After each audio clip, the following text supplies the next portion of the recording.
दोस्तों शुरू करते हैं आज का टॉपिक। और आज का टॉपिक है हमारा लाभ और हानि का पार्ट 7। पार्ट 6 पहले ही पढ़ चुके हैं, 1 से लेकर 6 तक। और आपने अगर पढ़ा है तो पता चला होगा किस प्रकार के क्वेश्चन है। और आपको ध्यान रखना है कि क्वेश्चन का लेवल क्या होने वाला है। पहला प्रश्न आपके सामने लिखा हुआ है, एक दुकानदार अपना सामान 20% लाभ पर बेचता है। यदि उसने 10% कम मूल्य पर खरीदा होता तथा ₹18 कम में बेचा होता तो 30% का लाभ होता। क्रय मूल्य ज्ञात करो। दोस्तों अगर आपने थोड़ा सा भी कंपटीशन किया है, एग्जाम के लिए प्रिपरेशन किया है, तो आप इस क्वेश्चन को सॉल्व करिए और अंदाज़ा लगाइए कितना टाइम लगने वाला है हमें। अगर आपने पार्ट 1 से लेकर 6 तक के वीडियो देखे हैं तो आप ऐसे आसानी से मैं आशा करता हूं कि आप सॉल्व कर पाएंगे। अदरवाइज नहीं कर पाते हैं, वीडियो को पॉज करिए। अगर नहीं कर पाते तो मैं यहाँ करा रहा हूँ, आप उसको देख लीजिए। चलिए दोस्तों शुरू करते हैं। प्रश्न है, अपना सामान 20% लाभ पर बेचता है और 10% कम पर खरीदा होता है। ये तो पूछा है क्रय मूल्य ज्ञात करो। दोस्तों क्रय मूल्य हमें नहीं पता तो हम क्रय मूल्य क्या मान लेंगे दोस्तों? हम सीपी कितना मान लें? 100 रुपये मान लें। कोई समस्या होने वाली है? बिल्कुल नहीं होने वाली। हमारा सीपी हो गया 100। अब कह रहा है कि सामान 20% लाभ पर बेचता है। अगर 100 का खरीदा और 20% लाभ पर, तो ध्यान रखना है कितना हो जाने वाला है? 120। कितना हो जाएगा? 120 हो जाएगा। ये क्या हो गया हमारा?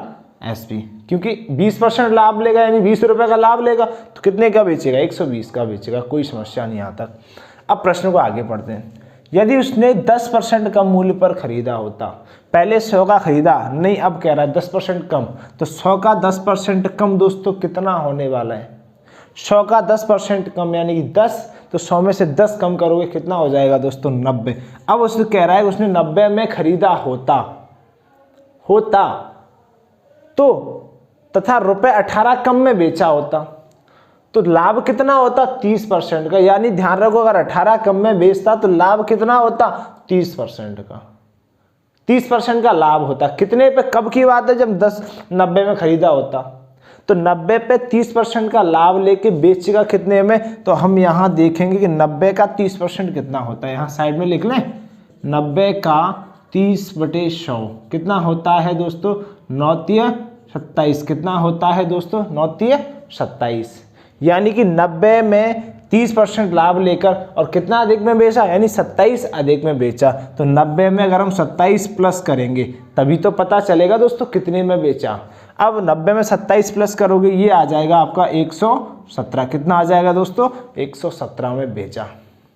अब 90 पर मतलब 10% कम में खरीदा होता, 30% लाभ लेकर 117 में बेच रहा है दोस्तों। अब ये वो कह रहा है कि 18 कम में बेचा होता। कितने कम में बेचा होता? 18। लेकिन यहाँ कितना दे रहा है? यहाँ कितना कम बता रहा है? 120 में बेचा। यहाँ कह रहा है अभी 3 कम में बेचा। हमारा यहाँ कह रहा है कि 10% कम करने पर भी कितना कम हो रहा है? 3 कम हो रहा है। लेकिन प्रश्न क्या कह रहा है? 18 कम में बेचा होता है। इसका मतलब क्या होगा दोस्तों? मैं इधर देख लेता हूँ। 3 यूनिट का मान कितना होगा? 3 यूनिट का मान होगा 18। कितना होगा दोस्तों? 18। तो 1 यूनिट का मान यहाँ से निकालोगे। 1 यूनिट का मान निकालो, कितना हो जाएगा दोस्तों? 6। 1 यूनिट का मान निकल के आ गया 6 हमारा। अब प्रश्न में क्या पूछा है? क्रय मूल्य पूछा है। क्रय मूल्य हमने दोस्तों कितना मान के रखा है? 100। तो 1 यूनिट का मान 6 है तो 100 यूनिट का मान कितना होगा दोस्तों? 100 गुणा 6 करोगे, आंसर क्या आ जाएगा? 600। यही हमारा आंसर है। इतना टाइम तब लगा जब मैंने आपको समझाया। जब आप करोगे तो ध्यान रखना है, 100 का खरीदा 120 तुरंत निकल के आएगा 20%। 10% कम तो 90 हो गया। 10% कम कितना हो गया? 90। और 90 का 30% प्रॉफिट निकालोगे तो कैसे निकालेंगे? ध्यान रखो, एक और तरीका मैं बता रहा हूँ। 90 का 30% निकालना है तो सीधा कर दो 130/100, क्योंकि प्रॉफिट हमेशा 100 में जुड़ के लिखता है। तो 13 में 117, तो डायरेक्टली 117 हो जाएंगे। कोई समस्या नहीं। यहाँ 3 यूनिट का डिफरेंस, वहाँ 18 का डिफरेंस, 1 यूनिट का आ गया 6, तो 100 का करोगे कितना आ जाएगा? 18। चलिए अगले प्रश्न की ओर देखते हैं। चलिए दोस्तों सेकंड प्रश्न हम लोग देख लेते हैं। सेकंड प्रश्न वही है, सिर्फ वैल्यू चेंज किया गया है। मैं एक बार पढ़ के बताता हूँ आपको। एक दुकानदार अपना सामान 10% लाभ पर बेचता है। यदि उसने 20% कम मूल्य पर खरीदा होता, ₹20 अधिक में बेचा हो। ये अंतर है, पहले कह रहा था कम में बेचा, अब कह रहा अधिक में बेचा, तो 40% का लाभ होता। दोस्तों बताओ क्रय मूल्य कितना है? अब आपको कुछ भी नहीं करना है, सीधा 100 माना, क्रय मूल्य हमारा 100 हो गया। 10% लाभ पर बेच रहा है, कितना हो जाएगा 110। क्लियर है, 10% लाभ पर बेच रहा है, कितना हो जाएगा 110। अब कह रहा है 20% कम मूल्य पर खरीदा होता, 100 का 20% कम यानी कि 20, तो 100 में से 20 कम करो, कितना हो जाएगा 80 में खरीदा होता। कितने में कम में खरीदा होता, 80 में। और लाभ कितना होता है 40%। तुरंत निकालो 80 का 40 तो हमेशा 100 में जोड़ दो, बहुत ही आसान होगा, 100 में जोड़ के लिख दो 140/100, 0 0 कट गया, 14 8 112, यानी कितने में बेचा उसने 112 में बेचा। सिंपल, 10 का खरीदा 12 में बेचा, कितना अधिक में बेचा +2, लेकिन +2 नहीं कह रहा है, प्रश्न क्या कह रहा है, प्रश्न कह रहा है 20 में अधिक में बेचा होता। कितने अधिक में बेचा होता 20, तो 2 यूनिट का मान कितना है, 2 यूनिट का मान हो गया 20, तो 1 यूनिट का मान कितना होगा दोस्तों, 1 यूनिट का मान होगा हमारा 10। प्रश्न में क्या पूछा है, सीपी बताओ, सीपी बताओ, सीपी कितना है 100, और 100 में 10 का गुणा करेंगे, कितना आ जाएगा दोस्तों 1000 रुपये। यही हमारा आंसर है। कितना कम समय लग रहा है हमें ऐसे प्रश्नों को सॉल्व करने में, लेकिन देखने में बहुत ही खतरनाक प्रश्न है। एक्स मान के सॉल्व करेंगे तो बहुत सारा टाइम लगने वाला है हमें। आशा करता हूँ समझ में आया होगा, नहीं तो आपको रिपीट करके फिर से समझ लेना है। पहला 2 प्रश्न मैंने आपको इस टॉपिक के करा दिए। और हाँ दोस्तों, अगर आपको वीडियो पसंद आता है, अगर आपको लग रहा है कि हाँ ये क्वेश्चन हमारे लिए बहुत ही महत्वपूर्ण है, तो चैनल को देख लो नीचे सब्सक्राइब किया हुआ है कि नहीं। अगर कर लिया है तो अपने दोस्तों को भी शेयर करिए इसको, कि इस टॉपिक के बारे में, इस मेथड के बारे में अपने दोस्तों को भी बताइए कि इस तरीके से भी ऐसे प्रश्न हम सॉल्व कर पाते हैं। चलिए दोस्तों शुरू करते हैं। तो अगला प्रश्न आपके सामने लिखा हुआ है। प्रश्न है 8 किताबों और 5 पेनों की कुल कीमत 92 रुपये है। 3 किताबों और 2 पेनों की कीमत ज्ञात करो यदि 5 किताबों 8 पेनों की कीमत ₹77 हो। दोस्तों इस प्रश्न को आप पॉज करिए कुछ वीडियो को और लग जाइए सॉल्व करने के लिए। क्या इसे आप सॉल्व कर पाते हैं? अगर कर पाते हैं तो आशा है आपकी तैयारी बहुत अच्छी है। अगर नहीं कर पाते तो आपको अच्छी करना है इस वीडियो के माध्यम से। चलिए दोस्तों शुरू करते हैं प्रश्न को। प्रश्न में दिया गया 8 किताबों 5 पेनों की कुल कीमत 92 है। तो हम देख लेते हैं 8 बुक्स प्लस 5 पेन। यही तो है प्रश्न में। 5 पेन की टोटल कीमत कितनी है दोस्तों 92। कितना है 92 रुपये। 3 किताबों 2 की निकालना है। अब गिवन दिया हुआ है आपको 5 किताबों 8 पेनों की कुल कीमत। 5 किताबें प्लस 8 पेनों की कुल कीमत कितनी है 77। चलिए लग जाइए सॉल्व करने के लिए। अब इस प्रश्नों को हम ज़्यादातर अभी तक जो सॉल्व करते आए हैं, मैं आशा करता हूँ यही टॉपिक होगा। विलोपन विधि से आप लोग सॉल्व करते हो। इसमें 8 का गुणा करोगे, इसमें 5 का गुणा करोगे, तब निकालोगे। हम इसको ऐसे मेथड से सॉल्व कराएंगे जो चुटकियों में हम आंसर इसके लेके आएंगे। ध्यान रखना है दोस्तों, आपको इस तरीके के वैल्यू प्रश्न मिल जाए जब देखो वैल्यू पलट के दी हो। 8 बुक पे 8 किताबें हैं 5 पेंसिलें, यहाँ वैल्यू पलट दिया गया 5 किताबें 8 पेंसिल हो गई। जब भी वैल्यू पलटी जाए तो इस प्रकार के प्रश्नों को किस प्रकार से सॉल्व करना है वो यहाँ पर हम सीखने वाले हैं। इससे पहले आप लोग अपने दोस्तों को वीडियो शेयर जरूर करेंगे दोस्तों, ध्यान रखिएगा। चलिए दोस्तों शुरू करते हैं इस प्रश्न को। इस प्रश्न को हम शुरू करने वाले हैं। सबसे प्रश्नों को हल करने के लिए क्या करते हैं, एक बार क्या करते हैं इन दोनों इक्वेशन को जोड़ते हैं। ध्यान रखो मैं यहाँ लिख देता हूँ फर्स्ट कंडीशन दोनों को जोड़ते हैं, दोनों को जोड़ते हैं।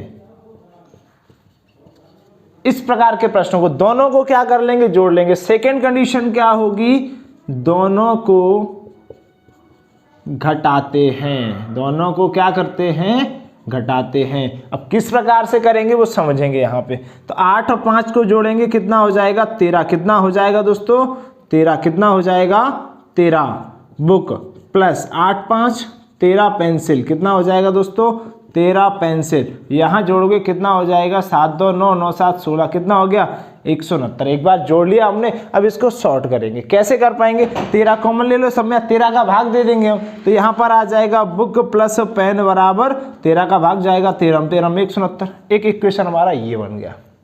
ठीक है, अब काम क्या करना है घटाना है। घटाएंगे इधर 8 में से 5 घटाओगे कितना बचेगा 3 बुक प्लस 8 में से 5 घटाएंगे कितना 3 बुक बचा। 5 में से 8 तो घटेगा नहीं, 8 में से 5 घटा दो फिर से कितना बचेगा 3 पेन बचेगा। हमें सिर्फ घटाना है इक्वेशंस को। और यहाँ कितना बचने वाला है दोस्तों 12 में से 7 5 और 1, कितना बचने वाला है 1। तो यहाँ से 3 का भाग देंगे, बुक और प्लस पेन की कीमत कितनी निकल आएगी दोस्तों। दोस्तों ध्यान रखना है, यहाँ गलती किया हम लोगों ने। 15 में से आप 5 में से 8 नहीं घटेंगे, तो इसमें से घटाओगे तो वैल्यू माइनस की आ जाएगी। किसकी आ जाएगी दोस्तों, माइनस की आ जाएगी यहाँ पे, क्योंकि 5 में से 8 नहीं घटेंगे। ये वैल्यू किसकी हो जाएगी, हमारी माइनस की हो जाएगी। माइनस की हो जाएगी तो माइनस के 8 में से 5 घटाओगे तो कितने आएंगे दोस्तों, 3 आने वाले हैं यहाँ पर। तो कितना आ जाएगा दोस्तों, 5। तो b प्लस पी का मान हमारे पास है, b माइनस पी का मान है, तो आराम से कैसे निकालेंगे, देखो b माइनस पी का मान कितना है 5। सॉल्व कर लो इसको, p से p कैंसिल हो जाएगा, 2p बराबर 2b बराबर हो जाएगा 13 5 18। तो b का मान कितना हो गया 9, b का मान कितना हो जाएगा दोस्तों 9। अब p का मान यहाँ से निकाल पाएंगे, अगर b का मान 9 है तो b यहाँ रखोगे 9। मैं यहाँ बताता हूँ आपको, b प्लस पी बराबर 13, b प्लस पी बराबर 13। तो b का मान कितना है 9, तो p का आप निकाल लोगे, p का कितना मान रखोगे कि 13 हो जाएगा। ध्यान रखना है 9 प्लस p बराबर 13 है, तो 9 के बाद p का कितना मान रखोगे कि 13 हो जाएगा। तो हम देखेंगे p का कितना रखेंगे 4, तो p का वैल्यू भी हमारे पास कितना आ गया दोस्तों, तो p का वैल्यू यहाँ हमारे पास आ गया 4 और b का वैल्यू पहले से था 9।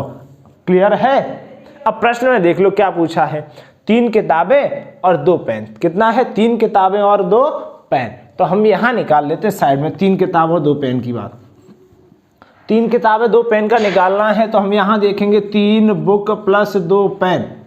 एक बुक की कीमत कितनी है 9 रुपए, एक बुक की कीमत कितनी 9, तो 3 की कितनी हो जाएगी 27 प्लस एक पेन की कीमत 4, 2 पेन की कितनी हो जाएगी 8, टोटल कितना हो जाएगा 27 8 35 रुपए। यही हमारा आंसर है दोस्तों। मुझे समझाने के लिए आपको टाइम लगा है, बट आपको बिल्कुल भी टाइम नहीं लगेगा जब आप प्रैक्टिस करोगे इसका। क्यों, एक बार इस इक्वेशन को जोड़ना है, एक बार घटाना है, ये 2 वैल्यू बन के आ जाएंगी। अब इनको तो चुटकियों में सॉल्व कर ही लेंगे हम लोग, आराम से सॉल्व कर पाएंगे इसे हम। आशा करता हूँ समझ में आया होगा। मैं एक बार फिर से रिपीट करूँगा, दोनों को जोड़िए और फिर एक बार दोनों को घटाइए, जो वैल्यू बनेगा उसको सॉल्व कर देना है। तो आपका एक एक बुक पेंसिल और किताब का मूल्य निकल के आ जाएगा। प्रश्न में जो पूछा उसमें रख देना है आपको। चलिए दोस्तों अगले प्रश्न की ओर दोस्तों शुरू करते हैं। अगला प्रश्न है, एक आदमी एक मेज को 15% लाभ पर, कुर्सी को 12% हानि पर बेचता है और 540 रुपये लाभ कमाता है। अगर वह मेज को 12% हानि तथा कुर्सी को 15% लाभ पर बेचे तो उसे कोई लाभ या हानि नहीं होता है। कुर्सी तथा मेज का मूल्य ज्ञात करें दोस्तों, कुर्सी तथा मेज का मूल्य ज्ञात करें। चलिए सॉल्व करने वाले हैं प्रश्न को, बहुत ही आसान मेथड से हम सॉल्व करेंगे। मेज को 15% लाभ पर बेच रहा है। ध्यान रखना है दोस्तों, लाभ का वैल्यू आप जानते हो हमेशा ही प्लस में होता है और हानि का वैल्यू क्या होता है, हमेशा ही माइनस में होता है। क्लियर है, ये आपको पता होगा। तो बात करेंगे मेज को 15% लाभ पर बेच रहा है, तो 15% प्लस का रखेंगे। किसकी बात कर रहे हैं, टेबल का, तो टेबल का वैल्यू हमने ये मान लिया। क्लियर है। अब कह रहा है कुर्सी को 12% हानि पर, तो हानि को दोस्तों किससे माइनस में रखेंगे हमेशा। कितना हानि हो रहा है, 12% का हानि हो रहा है। किस पर हो रहा है, कुर्सी पर, तो हम इसको चेयर बना देंगे। अब कह रहा है कि बेचता है और 540, यानी इतना करने के बाद भी 15% लाभ लिया, 12% हानि हुई, फिर भी उसे लाभ हो रहा है। कितने का लाभ हो रहा है, 540 रुपए का क्या हो रहा है दोस्तों, लाभ हो रहा है। आगे प्रश्न को पढ़ते हैं। अगर वह मेज को 12% हानि और 15% कोई लाभ या हानि नहीं होता, इसका मतलब क्या हुआ, मेज को 12% हानि पर लाभ हानि पर बेच रहा है, तो 12% क्या हो जाएगा, टेबल का माइनस हो जाएगा दोस्तों। माइनस की हानि हो रहा है यहाँ पे, मेज को 12% हानि पर, तथा कुर्सी को 15% लाभ पर, तो 15% लाभ पर किसको बेच रहा है वो दोस्तों, चेयर को बेच रहा है। अब वो कहता है उससे कोई लाभ या हानि नहीं होता, यानी कि क्या होता है, 0 रुपए का लाभ या हानि हम कह सकते हैं, उसे 0 रुपए प्राप्त होते हैं। अब यहाँ पे देखो हमें क्या करना है दोस्तों, ये बराबर में कोई वैल्यू नहीं है, तो बराबर चेयर को साइड ले जा सकते हैं हम। जी हाँ बिल्कुल ले जा सकते हैं। तो 15C जो है माइनस 12% टी बचा इधर, उधर जाएगा तो किसका हो जाएगा, माइनस, प्लस का है माइनस का हो जाएगा, -15% सी हो जाएगा दोस्तों। माइनस से माइनस कैंसिल हो गया। अब परसेंट से परसेंट यहाँ कट जाएगा दोस्तों, जी हाँ बिल्कुल कट जाएगा, कट जाएगा। अगर नीचे 100 रखेंगे तो नीचे कट जाएंगे, तो हम डायरेक्ट परसेंट ही काट देते हैं यहाँ पे। अब काटो 3 चौके 12, 3 5 15, तो T/C का वैल्यू कितना निकल के आया दोस्तों, 5/4। T/C का वैल्यू यानी टेबल अपॉन चेयर का रेशियो निकल के आ गया 5/4। तो क्या करें हम इससे x मान लें, रेशियो का x मान लें, कोई समस्या नहीं। अब प्रश्न में कहा है कि लाभ में मूल्य ज्ञात करना है दोस्तों। मूल्य कैसे ज्ञात कर पाएंगे, ये हमें समीकरण दिया, इसमें रखेंगे तभी तो मूल्य ज्ञात होगा। चलिए मूल्य निकाल लेते हैं कैसे ज्ञात होने वाला है। तो एक टेबल का कितना है 5x, तो यहाँ देखो 15 तो है हमारा, टेबल का 5x और रखेंगे कितना हो जाएगा, 15 पंच 75x, क्लियर, 75x%। तो हम यहाँ लिखेंगे 75x%। कोई समस्या बिल्कुल नहीं। 75x% माइनस 12% तो है, सी का वैल्यू कितना 4, तो 12 चौके 48x%, 48x% बराबर में तो कितना है 540 है, कितना है 540, बराबर में कितना है 540। तो अब इसको सॉल्व करेंगे, 75 में से 48 घटाओगे कितना आ जाएगा, 27 आ जाएगा। कितना आ जाएगा दोस्तों, 27 बटे 27x, परसेंट हटाओगे नीचे क्या आ जाएगा दोस्तों 100, बराबर 540। क्लियर है। 27 से काटो, 27 दूनी 54, 0 का 0, तो जहाँ गुणा होगा x का वैल्यू कितना आ जाएगा 2000, x का वैल्यू कितना आ जाएगा 2000। प्रश्न में पूछा है कुर्सी तथा मेज का मूल्य, तो एक कुर्सी का रेशियो दिया गया, यहाँ पर रेशियो दिया गया, तो 5x टेबल का निकालोगे कितना हो जाएगा 5 गुणा 2000। क्लियर है, 5 गुणा 2000, तो टेबल कितनी हो जाएंगे, टेबल हो जाएंगे 10,000 रुपए की। कितने की हो जाएंगी दोस्तों, 10,000 रुपए की। अब चेयर का निकालना है, तो चेयर का 4 है, 4 में 2000 का गुणा करोगे दोस्तों कितना हो जाएगा 8,000 रुपए। कितना हो जाएगा 8,000 रुपए। क्लियर है। मैं यहाँ लिख देता हूँ 4x का मान है, यहाँ पे शेयर का वैल्यू कितना है 4x, तो 4x का मान हमारे पास 2000 है, तो 2000 चौके करोगे तो कितना हो जाएगा दोस्तों 8,000 रुपए। ये हमारा चेयर का मान आ जाएगा। क्लियर है, आशा करता हूँ समझ में आया होगा प्रश्न। चलिए दोस्तों अगले प्रश्न की ओर देखते हैं। चलिए दोस्तों अगला प्रश्न आपके सामने है, एक गाय को रुपए 1000 में बेचने की तुलना में 1010 में बेचने पर 5% अधिक लाभ होता है, गाय की कीमत ज्ञात करो। क्लियर है। जैसे मैंने कहा अभी पहले क्या हुआ, गाय 1000 रुपये में बेची, 1000 रुपये में बिकी, तो कुछ ना कुछ लाभ हुआ। अब ये नहीं पता कितना लाभ हुआ, लेकिन अब इसने कहा अब इसको क्या किया गया 1010 रुपये में बेच दिया, 10 रुपये ज़्यादा में बेच दिया गया, 10 रुपये ज़्यादा में बेचा गया, तो लाभ कितने का हुआ, लाभ कितने का हुआ, कितने का लाभ हुआ 5% अधिक लाभ हुआ। यानी यहाँ जो लाभ होता था उससे 10 रुपये बढ़ने से कितना लाभ बढ़ गया दोस्तों, 5% लाभ बढ़ गया। तो क्या मैं ऐसा कह सकता हूँ सीपी था हमारा, कुछ था पता नहीं, अब सीपी का 5% है, परसेंट हटाओगे कितना हो जाएगा 100 हो जाएगा।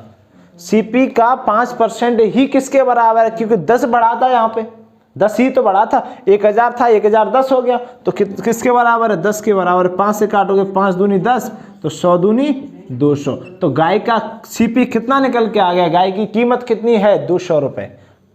क्लियर है आपको। एक बार मैं फिर से रिपीट कर रहा हूं, यहाँ पे 10 रुपये प्लस होने से लाभ भी कितना बढ़ा, लाभ भी कितना बढ़ा 5% अधिक हुआ।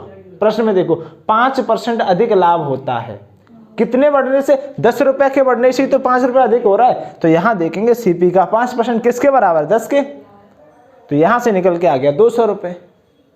आशा करता हूं आपको ये वीडियो समझ में अच्छा लगेगा।